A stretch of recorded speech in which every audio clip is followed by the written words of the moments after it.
I acknowledge Reverend Fathers and Reverend Sisters of the Maronite Church, the Church of St. Rafka and of St. Charbel and of St. Maroon, the church that century after century upholds high the holy cross of Christianity in Lebanon, the church that always is and always will be at the heart and soul of Lebanon.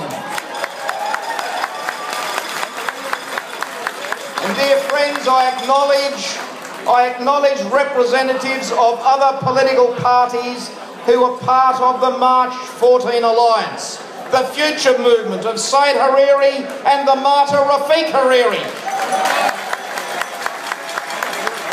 and the Kataib Party of Amin Jamal and the martyr Pierre Jamal, and the National Liberal Party of Dori Shamoon and the martyr Danny Shamoon. I also acknowledge the Democratic Left Movement and the Independent Movement and our friends in the Progressive Socialist Party. We know they have the welfare of Lebanon deep in their hearts. And when the Cedars Revolution was taking place in Lebanon, they were all there. And when times were tough, they stood firm. And they've been there for the long haul. They were there at the beginning, and they're now there, and they'll be there at the finish when Lebanon overcomes the Bashir Assads and the Mahmoud Ahmadinejads and the Hassan Nasrallahs. They'll be there when they're gone, long since gone. Now, dear friends, can I say something about the recent failed assassination attempt against Dr. Samir Jarjar? For 11 years, the enemies of Lebanon kept him locked in an underground cell on trumped-up charges. They tried to break him, but he couldn't be broken. They tried to buy him, but he couldn't be bought. And 3 weeks ago, they tried to murder him, but they failed in that as well. And I deeply believe that those assassins' bullets missed their mark because this servant of God is protected by the hand of God. And all over the world, decent people have condemned this outrage. The government of the United States, the government of Great Britain, the governments of most of the countries of Europe, the Vatican has condemned it. And who is behind this murder attempt? Who are the plotters? And who are the paymasters? Who supplied the logistics? Who supplied the people that fired the bullets? The whole world knows who they are. They're the same people behind the murder of Pierre Jamal, and behind the murder of Rafiq Hariri, and behind the murder of Danny Shamoon. They're the same people stirring up sectarian division in Lebanon today. They're the same people who want the death of democracy in Lebanon today.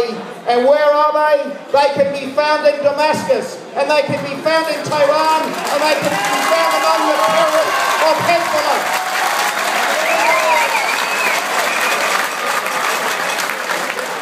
But you know, it's poetic justice, because things have been changing over recent months. You know, they say that what goes round comes round. And Bashir Assad thought he could run Lebanon as a province from his palace in Damascus, but now he's fighting for his own survival. The guns that he supplied to be used against the people of Lebanon, he is now turning against the people of Syria at this time. 10,000 lay dead from the actions of Bashir Assad. The time of Bashir Assad is getting shorter. He's coming to the end of the line. He's going, and soon to be gone. And then there's his partner in crime, Mahmoud Ahmadinejad. He wanted to turn Lebanon into a theocratic dictatorship. But the Iranians are getting restless. They're facing worldwide sanctions. His own people are feeling the squeeze. For years he's been threatening to use missiles against another country in the Middle East. But now that country may well be about to use far stronger and more powerful missiles against him. His own chickens are now finally coming home to roost. And then we have Hassan Nasrallah, who leads the gangsters and the terrorists of Hezbollah. He runs it like his own private army. He thinks he's above the law. He thinks he is the law. He's not a man of truth. He's a purveyor of lies.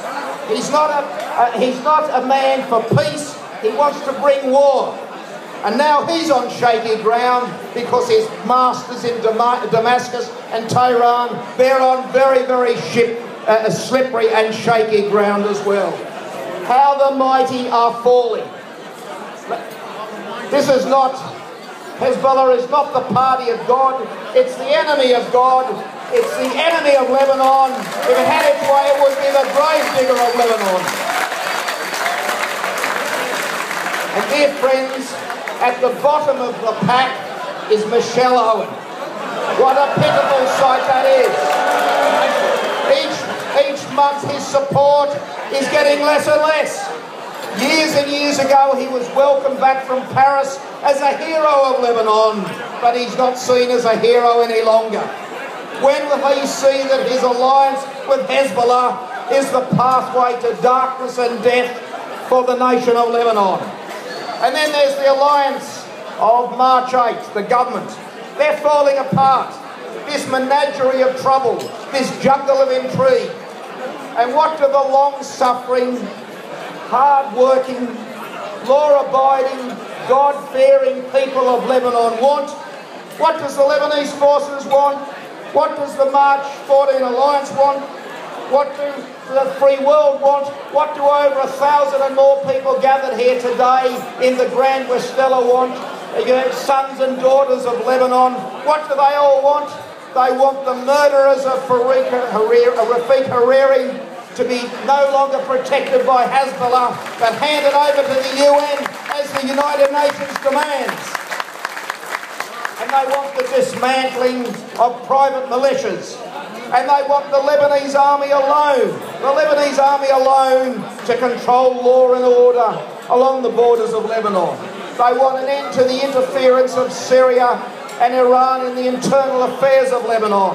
They want peace, they want order, they want democracy, they want the restoration of sovereignty, they want no surrender to the enemies of Lebanon.